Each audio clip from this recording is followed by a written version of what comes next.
Hello, everyone. Thank you. Really appreciate you taking your time to come and hang out with me for an hour on a very dark, cold and wet Thursday evening. Yeah, much respects. So I don't know if any of you guys know of me, know of my work, have been on one of my workshops before, but they're usually quite fun, quite simple. I usually try and keep things at a really fun, tangible, workable, basic kind of starting point.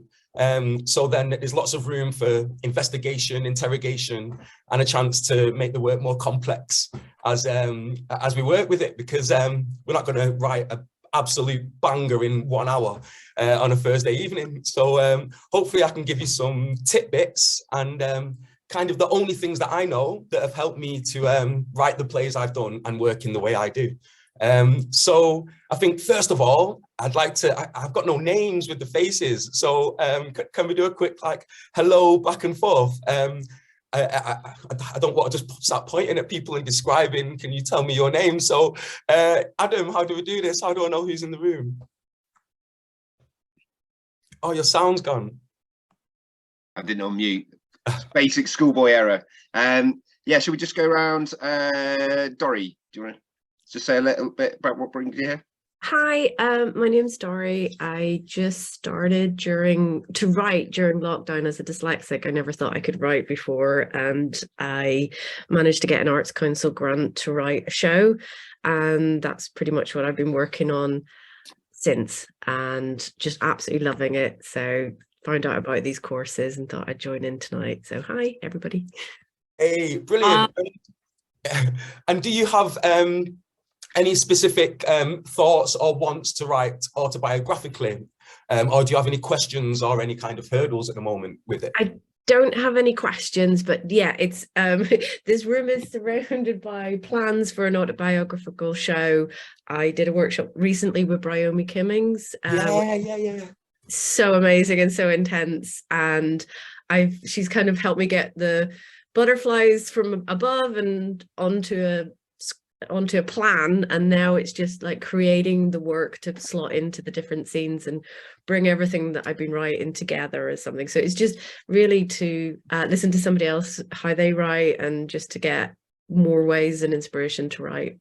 Brilliant. Well, I'm scared now stepping into the footprints of Bryony, but we'll be okay. Yeah, we'll hold hands and do this together. Thank you.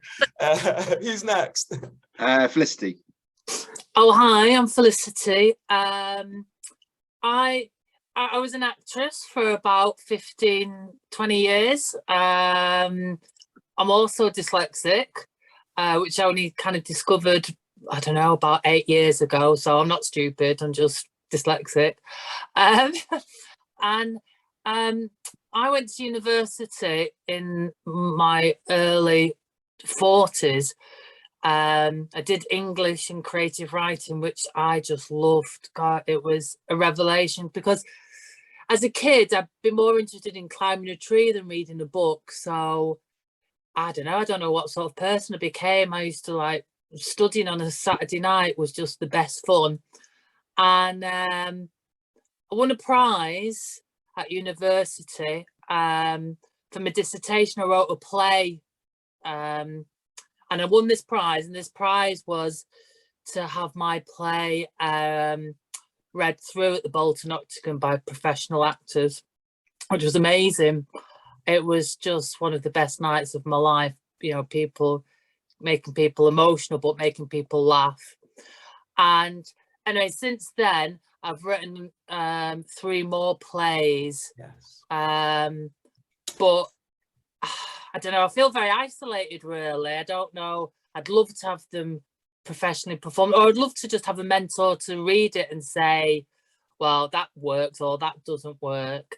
And all my pieces, because I didn't know what I was really going to write about. I don't know, you know, as artists, we just kind of do what we do. And they have been all autobiographical, really. The first play, Claptrap, which won this prize, was about an Irish father in Manchester with 2 daughters. So it was pretty autobiographical because my own father, unfortunately, did have dementia. And then I wrote a couple of plays about refugees, and I was kind of involved with refugee activism. And then a story developed from my experience. Like all the things in my last couple of plays have been, all the legal stuff has been completely true. Right, you can't okay. believe how the system works. But then obviously the fun stuff. And I was just interested in David, about your autobiographical stuff, because that's the fun, isn't it? The fun is like telling the truth, but in a big lie. And nobody knows what the truth is apart from us. So Yeah, I've always hopefully, found man. that really good fun. Do you know, you said so many amazing things there, and like I'd just like to talk about a couple of them. But that first time you have your words read back to you, I mean, that for me, that was Box of Tricks, gave me the opportunity to do that through thank you, Playbox. Yeah. And it was amazing because I'm not from a place where a very studious place, a very intellectual place, a place where we sit and read. Everything's much more in a tree with a ball on a field on the knees. And but I had a friend who came to watch these plays being read in hand, and he was blown. Yeah, David, man, that was proper. That, I mean, I could see it and everything. And oh, my mates wrote a play, and he took us all out clubbing on his guest list because he was so moved by this story that was told by other actors, script in hand.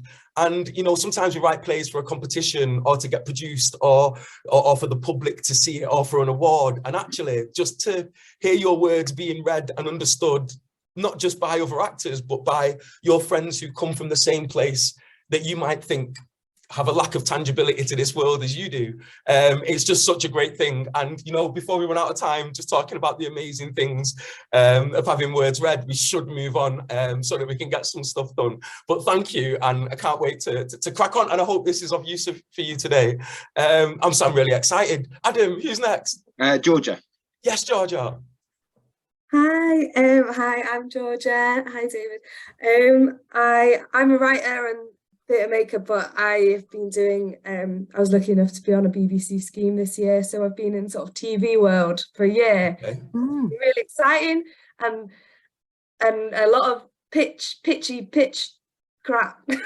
and I'm just missing theatre like desperately so much. And I loved SPARKPLUG, right? Your play, yeah, loved it. And I think the thing, yeah, like fangirling you there. But I feel like the play that maybe is like brewing ever so slightly is something like I have written stuff that's obviously like you can't write without putting yourself into it, right? But I think the next thing is more like I've been really struggling to figure out like how close to home to make it, like how directly to make it my family and my life. And because because they are all still, I was like, some of them are still alive. I was like, they're actually all alive. I've not killed any of them. But like, because some of it's about like my grandparents and like wanting to honor them, but also, you know, no one's perfect and wanting to and I just thought you did that so well with your play. So I just thought when I saw this come up, I was like, actually, this is exactly the right thing. So yeah. That's yes, brilliant, great. 2 things. Yeah, man, writing for telly can be a bit plastic, can't it? It's a bit horrible. You feel like you need to recycle yourself afterwards or something. But this little workshop's going to be nothing like that. It's going to be fun and really easy and stuff that we can just pick up and change and turn into our own kind of practice as we go on further. So hopefully this is of massive use to you. And there's something general that I hoped to say throughout the workshop, but I'll say it because I think you just provoked it in me there, which is when it comes to how much to reveal, personally, I'd say reveal as much as possible, even if you have to mask that in fiction afterwards. I think what's good and what I realized through writing SPARKPLUG is the more detail I gave within the story, the more chance the audience had to take ownership of that story.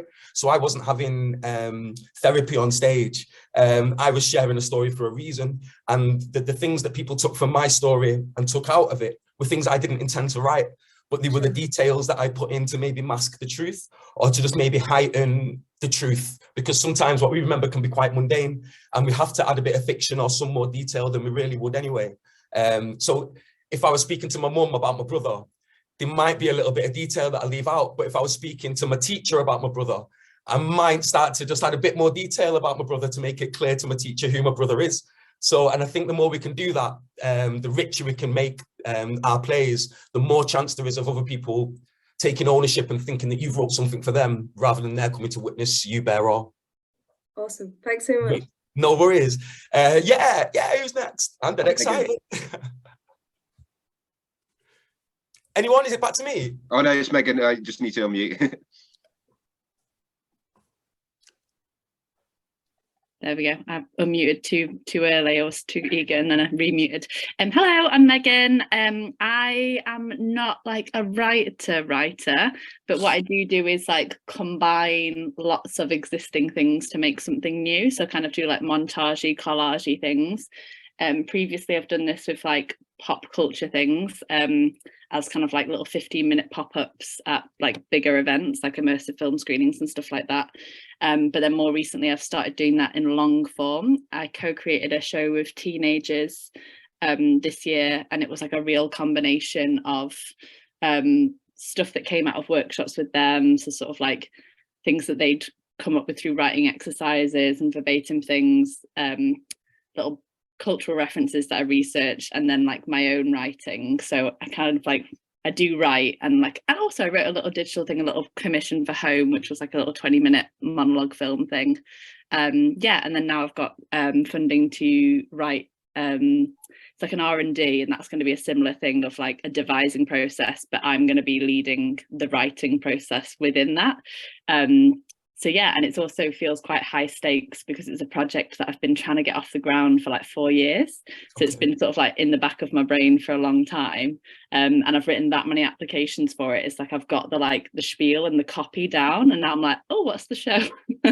So yeah, and a big part of that show, it's worth saying, is sort of like my stuff that I am interested in or find difficult and have my own obviously experiences with, but then what I'm doing is assembling like a really brilliant team who all have totally different skill sets and life experiences. So it'll be kind of like there'll be an autobiographical element and then other people's autobiographical elements and verbatim. But yeah, I've done like a few things, like I've done a Bryony Kimmings workshop, and I just love going to workshops like this, but I would say I'm not like a writer by trade. I'm more of a theatre director, but I want to acquire more writing skills. Okay, thank you. Wow, imposter syndrome going on with me here right now. Everyone's done a Bryony Kimmings workshop. We've got people going off to create theatre. I'm only joking. It's great. Everyone works in different ways, and I just, like the rest, I hope that I can offer you something with this. And even if it's just something that we use to warm up our writing muscles and to get going, a jumping off point, exactly what it says on the tin. I think a really important thing for me is sports people. They never just like wake up and then go and play a game of sports or go for a big run. They warm up their muscles, they stretch out their tendons and work their joints. And I think, how do we locate that part of our creative self, and how do we warm that up and get them juices flowing and then muscles warm? And I think a lot of the stuff I find usually comes from the simple warm-ups. If I usually sit down and go, right, today I need to write a monologue, or I need to write act 1, or I'm going to write this, I usually falter, do you know? But if I just think, oh, I'm just going to write a little thing, I'm going to do a little exercise, that usually turns into something by mid-afternoon. So yeah, so even if these exercises are just things that warm up our muscles, hopefully they're something that you can take away and they're of value to you. So, wait, have we got any more, Adam? Sorry, I was about to Oh yeah, we have. Yeah, we've got Sarah Tarbert, who's one of the screenplay winners, but she has an 8-day-old baby in her arms, so she's going to be dipping in and out. I understand. So, yeah. And I'm so sorry if I get a bit shouty. I'm just really excited, and yeah, I've not spoke to anyone all day. Oh, we've just got somebody coming in to the waiting room as well. Just a minute. Linda.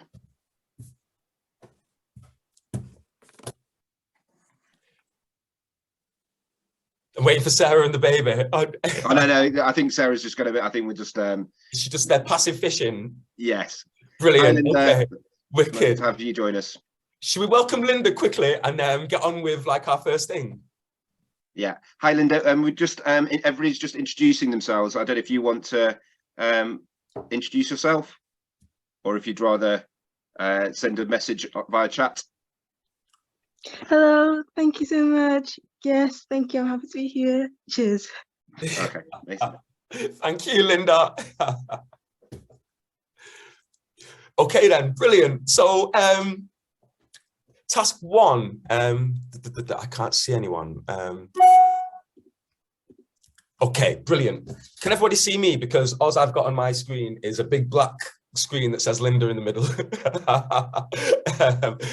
But yeah, can everyone see me? Yeah. Brilliant, thank you. So task number one, have we all got a blank piece of paper? Yeah, A4 paper, it'd be great, and a pen. And what I want us to do is a real simple exercise. I want us to fill the piece of paper with the same sentence, but the sentence will change. I'll explain. If you can see here, oh, it's not really clear, but on the paper it says, in here I'm ...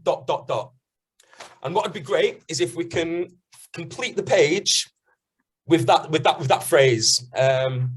Kind of like Bart Simpson when he's writing out his lines on the chalkboard at the beginning of an episode, do you know? But I want you to complete the ... And I think the key here is not to think too much, to try and keep the pen on the page. And so in here I'm freezing, in here I'm wheezing, in here I'm rhyming and it's not very pleasing, in here I'm stuck, in here in a ruck, in here, do you know? And we just keep trying to go and see what comes out of us. And I give us about 2 minutes to do that. Is that okay with everyone? Does everyone understand that? Yeah. Brilliant. See you in 2 minutes.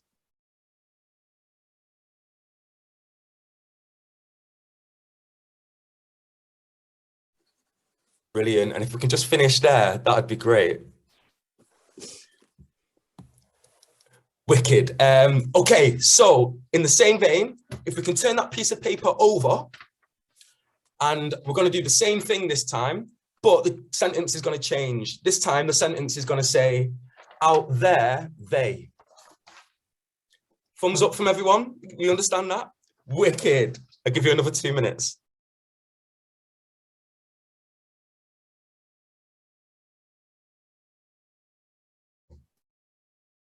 Hello. Can you hear us now? Hey, there you go. Do you know what it was? I turned my music down. I turned my volume down to turn my music down. Sorry, I'm born in '83. Not technical. I'm not advanced in the technology world. So sorry. Was someone sharing their beautiful words? Can we start again? I so apologise. Yeah, I think Felicity volunteered. Brilliant. Yeah. Great. Yes. So I'll read them both. Do you want me? I'm here, and then Yeah, do the that'd other be side. great. Yeah, and just continue through. Read the first and just flip it over. Okay. I am here. I'm hungry. I'm here. I'm ancient Greeks. I'm here. I'm a fountain. I'm here. I'm a fountain of wisdom. I'm here. I'm wise. I'm here. I'm Minerva. I'm here. I'm Venus. I'm here. I'm planet Earth. I'm here. I'm stardust. I'm here. I'm connected. I'm here. I'm an ancestor from the dinosaurs. I'm here. In here, I'm dust. In here, I'm a leaf. In here, I'm joyful. In here, I'm full of grief. In here, I'm blessed. In here, I'm dread. In here, I'm red. In here, I'm ... Hey, Done. thank you. Yes. I started to say it wrong at the beginning, so I'm sorry. And then I realised. No, it's great. It's great. Out there, they are hungry. Out there, they are cold. Out there, they are old. Out there are many. Out there, they are the stars. Out there, they are the planets. Out there, they are the constellations. Out there, they are Sagittarius. Out there, they are a little bear. Out there, they are the great bear. Out there, they are stardust. Hey, thank you. Really appreciate that. I've got a couple of things. The first one, the majority of the way it started, it felt so like immediate, like a discovery. Like it was great. I felt like something was discovering what it is right there, right then. And there was something about the way what it was discovering. It felt like its in was outside.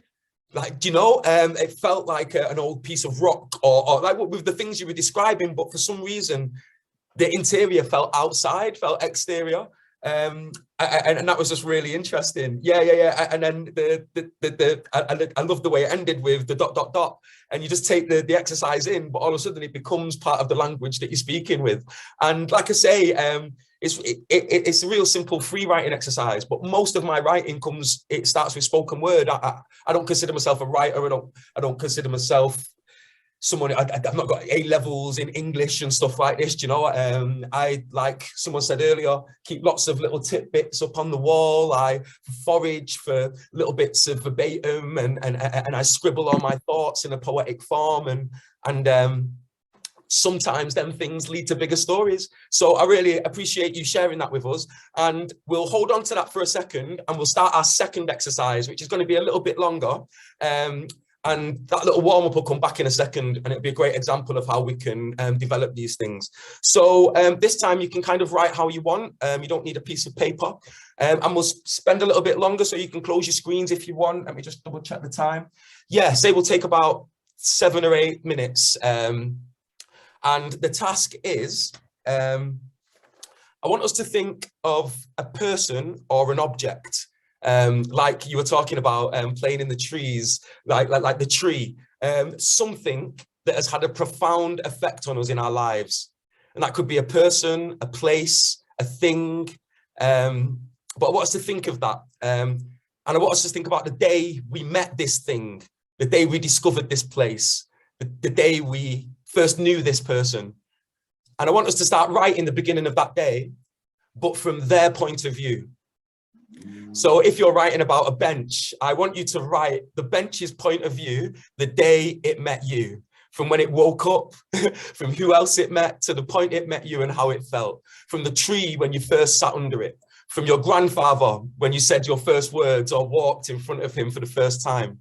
And I'm going to give us about 8 minutes. We're not going to be able to finish this day, but I'd like us to start and kind of hold that thought of detail. And there's no wrong, there's no right. And even if we need to add little bits to that memory, little bits of fiction to make it full, I think that's the key there. Wicked, does everyone understand that task? Brilliant. So let me just double check. So if we come back at 1:15 and maybe 1 or 2 people will share, is that okay? Great. I'm going to close my screen. Have fun.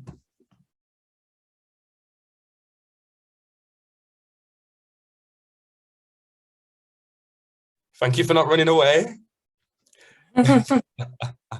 How did we all find that? Yeah, can I ask, please? There's like a little message thing. Or can you actually, can you type what your person or place or thing was into the message place? And I'll pick one to share. How do I do that? It's okay, just tell me yours, Felicity. My dog. Okay. We also have a mum, we have a grandparent's house, my MS. Okay, right, is that okay? Can we share that, please? Is it okay to share my MS? Is that okay? Thank you, wicked. Okay.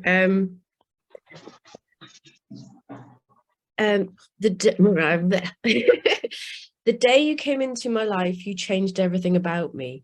How I thought, moved, experienced life. You changed me completely. I know I'm not the only one you have visited, so I don't feel special. But I do find strength from the community you have created. We know your name. We share our experiences, our fails and our wins. We have you in our lives, but you don't consume us completely. You come with force and don't agree a safe word. You took away my sight and my balance and many other things. But with your vengeance came an unexpected change. I learned how to say no to things that were holding me back and toxic people. I learned to say yes to new adventures and believe I could change my life in as good way as you have changed mine for bad. Without you, I would never have been brave enough to leave my job and become a performer and travel the world. I can never beat you. You will never leave me. I always have to listen to your beating wings inside my head. Watch out for the ways you trip me up. But without you, my negative mentor, I would not have become the crip with the whip and celebrated being wonky and wonderful. Wow. Thank you. Thank you so much for sharing that, man. I really appreciate that, and much love in the room for you. Thank you so much. Okay, guys, so moving on quite quickly, I want us to kind of attach the prior exercise to this.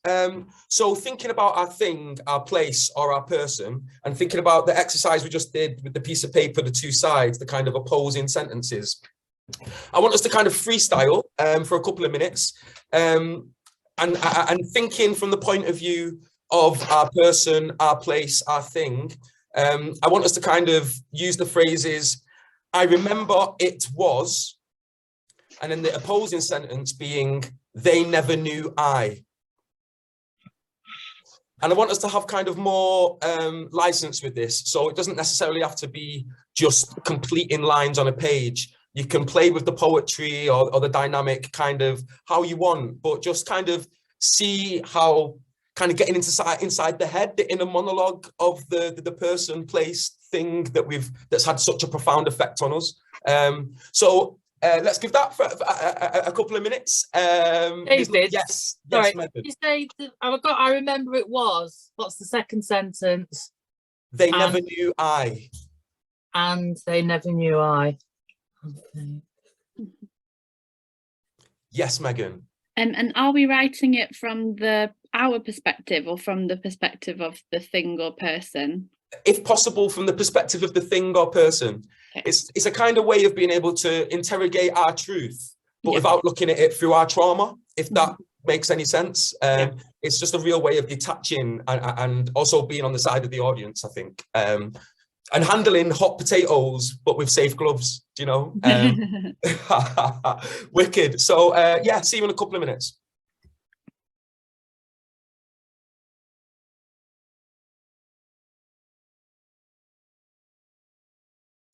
Wicked. How did we find that? Difficult, easy? Start to think a bit more, start to see the world, getting inside of something else, yeah? And it's kind of frustrating to stop there, but I mean, these are beautiful things to start in a cafe or in the morning, just to get, like I say, just warming these muscles up and then pointing them in the direction of something a bit more solid. Megan, seems though you were the last person to ask a question, would you mind sharing what you wrote there? Put your spot on you. Just for the last bit or the first bit? Just the last thing we just did, if that's okay. Yeah. Or whatever you'd like to share. I mean, I prefer the first one, but that's not what it's about, is it? I remember it was mid-afternoon, just around the time children get home from school. I'll be able to tell you, this is the time you were born, as I kiss you when you come through the door every year you're growing up. They never knew how scared I was that you wouldn't be okay, not just for you, but for me too. I don't know if I'm selfless or patient enough to be the mother of a disabled child. I don't know if I'm selfless or patient enough to be a mother at all. Really, really nice. Loads of things that are like that are personal but become public, like the kids coming home from school, chance for detailed story, little things that people go, oh, I was that kid, or I knew them kids, and you know, yeah, straight away there's loads of, I call it like the creative cow, little things just to milk, you know, and get the juice from. And I think it's good to kind of identify these things and go, oh shit, that where we're setting up that world there's a real chance for the hook to get people going, oh, I know that world, I know, they can start to be on your side, you know, you're really inviting them in. Thank you so much for sharing. Okay, so we've got like roughly 5 minutes left, I think. Is that right, Adam? Yeah. So I think what I've kind of given you so far, or the potential of what I've given you so far, is kind of like a really rough, sloppy beginning, middle and end of something. We have kind of an establishment of something, a person, a place, and the story of how they met the person they're going to have an effect on, the big explosion of story. And we also kind of have some inner dialogue or some kind of poetic kind of conversation that kind of can fit in the middle, kind of can be the hurdle and the want to resolve. And then this final piece, which is really, really simple, but given some more time and more thought can become really, really touching, is now, as us today, I'd like to write a letter to that person or to that thing or to that place. So if that's your grandmother, or if it's the bench, or if it's the tree that we swung from, yeah, we can start writing them a letter as if we were going to post it like old school, dear tree. You might not remember me, but when I was 4 years old, I climbed up you. My mum told me not to, but I fell and broke my collarbone. I have a lovely scar now that my girlfriend calls beautiful. Do you know? I don't know, but yeah. So spend 2-3 minutes starting them letters, and then we'll come back and share a couple and then say our goodbyes. See you in a minute.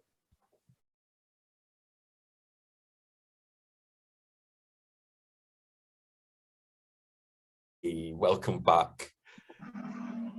Georgia, you keep popping up first on my screen. So if you don't mind, I might shine the sharing torch on you if you don't mind. Thank you. Yeah, this is my letter to my grandparents' house. They live in Barbados, so just in case that. Sorry, it's to their house. Yeah, to their house. Yeah, oh, yeah. Brilliant. Yeah, it's a thing. It's not a person. Okay, let me just go. Dear house, I've only just realised that you've been the only constant home in my life. The only place no one has ever moved on from, maybe because you were already exactly what was needed. You're open to let the breeze in, to let anybody in, really. You are surrounded by the garden, a paradise my grandma has spent every day growing and cursing and falling back in love with again and again. You have lizards that hide behind photographs and fans that still make me dizzy. And that's as far as I got, guys. Oh, beautiful, beautiful. Thank you. And like, when you started with their house, straight away I went, oh, make it available, give it detail, let us know it's the nanas and granddads so we can hook on. But then I thought, actually, what more can you paint until you let us know it's nana and granddads, and how will that reveal, make us feel? And then you didn't just give us nana, you gave us nana doing something in her garden. You gave us the picture, and all of a sudden I could see my nana, and I'm sure everyone else could see their nana, and they take ownership of that house, you know. Thank you so much for sharing, Georgia. Anyone else eager to share? Someone maybe we haven't, Sarah, Linda, Raymond. Yeah. Would you like to share what you did by any chance? Raymond, your mic's on. At the moment, I'm a bit writer's block. That's okay, my man. No problem at all. But thank you for being here. No problem. Wicked. I won't put any pressure on anyone, but I hope everyone found that of use. And like I say, I wrote a play called SPARKPLUG, which was produced by Box of Tricks and encouraged from Box of Tricks. I wouldn't have really wrote it myself if it wasn't for them asking me. But every single thing we've done today, if you were to read the text, and I'm sure Adam can agree, you can see the foundations of these exercises. And I just used them when I got told to write the play. They were the only things I had to start writing from. And every draft, I was able to mask them with some more complexity. But they all started off as really raw, simple things. And I really hope that these have given you more tools or things to put in your drawer for them times when we are a bit stuck, or Raymond, when we have got a bit of writer's block. These are just really easy things for us to be able to kind of write passively, to be able to get creative passively, and to be able to think about some subjects without having to touch them too closely. And to be creative and to give some things life, you know, which I think is really nice. But has anyone got any final thoughts? Any final questions or anything? It's been very inspiring. I've really enjoyed it. Thank you. Thank you, Felicity. And yeah, man, keep writing, send them to Adam, and you never know, we might see these things in a play one day. But yeah, have a lovely evening. Don't do what I do and watch Amazon, but get me out of here. Before we wrap up, anybody got any kind of burning questions? I think I just have, my question is, sometimes it's so hard to get on the chair. It's like, oh, I can clean the bathroom or hoover the house, or oh my God, that shopping, I must do it today. And I want to do the thing, and I can creatively procrastinate. So I don't know if there is a way around not doing that to yourself. When I find the way, I'll be the first to share it. And if you find it, can you share it back with me, please? Okay. I think it's one of them, and I think, listen, you can't put pressure on yourself. Like I say, I've not trained to do this. I haven't put in the hours as an academic to do it, and it's not part of my like muscle memory at the moment. But what I need to know is I can sit at the chair for 10 hours and I might waste 10 hours. But it's about making them little half an hours when you pull out a pad on the train, or that little 10 minutes when you're writing on the back of something because you just need to write, your laptop's dead, but you pull something out and start writing in the back of a novel. It's about how we can make sure they're as potent as possible. And I think that's just keeping your subconscious going. And like I say, finding ways of warming up that creative muscle. If you wake up every morning and apply one of these free writing, just even before, like I say, without the thinking, the one where it's just sentences, and you can change the sentence for anything you want, you know, inside, outside, yesterday, tomorrow, last year, next year, sometimes, never, and just see what's in your brain that day, and you never know what it'll provoke and what it'll make. Yeah, just keep filling ourselves, you know. Thank you. That's all right, Dora. Loved it. Any other questions? No, it was dead. It was just wanting to say it was really useful to find out how you feel about a thing through trying to voice the thing that has a relationship with you. So like, I thought it was an interesting way to tackle an autobiographical exercise, kind of flip reverse it. So I really appreciate that. So I was doing a writing exercise at the Royal Exchange, and it was a guy called Chris Thompson, and he did that writing exercise with me, but it wasn't a thing, it was a person. It was specifically a person who'd had a profound effect on you. And obviously I went for my dad, but then you kind of want to kind of go away from the obvious. So I thought, right, when did my dad first meet me? Well, he's not my birth dad. He fell in love with a woman who was already pregnant. So it was the day he met my mum while she was pregnant. So I started the journey of my dad going to pick up his sister who hung around with my mum, and he was in his car. So then all of a sudden I applied the free writing thing inside the car. It smells of B&H Gold and I'm drinking Skull. Outside of the car is Withenshaw and Moss Side. Inside of the car, I'm listening to Rod Stewart and Irish music. Outside of the car is the Caribbean and people who are darker than me. And it all kind of started from there, you know. Unfinished writing exercises that I just needed to complete in my own time. So yeah. Amazing, thank you so much, David, and thank you everyone for joining us this evening. Just to give you a heads up, we've got some upcoming masterclasses. I'm just going to do a bit of a shout out for those. We've got outlines, treatments and pictures with Becky Presswich on the 8th of December, so do join us for that. And we've also got, in the new year, we've got Finding Your Voice as a Writer with Conway McDermott, and that's on the 12th of January. And then we've got Structure Serving Narrative with Danica Etchells on the 26th of January.